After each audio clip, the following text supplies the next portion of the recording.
Hello everyone and again welcome back to my channel. তো আমি অনেক দিন পর আবার চলে এসেছি আর একটা ছোট মিনি ব্লগ নিয়ে।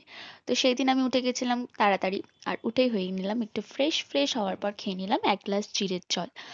আর খাওয়ার পর ভাবলাম আজকে একটু মর্নিং ওয়াকে যাওয়া যাক, তো তাই আমি বেরিয়ে পড়লাম মর্নিং ওয়াকের উদ্দেশ্যে। তো তখন প্রায় ৫টা ৩০ বাজে, আর খুব একটা তখন সকাল হয়নি, পুরো দেখতেই পারছো অনেকটা অন্ধকার। প্রায় ৭টা অবধি হেঁটেছিলাম, তারপর আর ভাল লাগছিল না, তাই বাড়িতে চলে এসেছিলাম। তারপর বাড়িতে আসার পর একটু ফ্রেশ হয়ে নিয়ে ৫ মিনিট বসার পর তারপর খেয়ে নিয়েছিলাম এক গ্লাস চিয়া সিডসের জল। আর তোমরাও এটা খেতে পারো, এটা খুবই কম দাম, আর এটা তোমাদের কোলেস্ট্রল নিয়ন্ত্রণ করে। আর তারপরেই করে নিয়েছিলাম আজকে ব্রেকফাস্ট আমি। ব্রেকফাস্টে ছিল আজকে ডিম টোস্ট। আর তারপরেই করে নিয়েছিলাম স্নান। স্নান করার পর দিয়ে দিয়েছিলাম পুজো।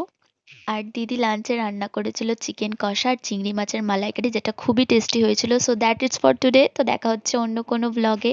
আর আমার ভিডিওটা ভালো লাগলে প্লিজ একটা লাইক করে দিও, আমার চ্যানেলটা সাবস্ক্রাইব করে দিও। তো টাটা।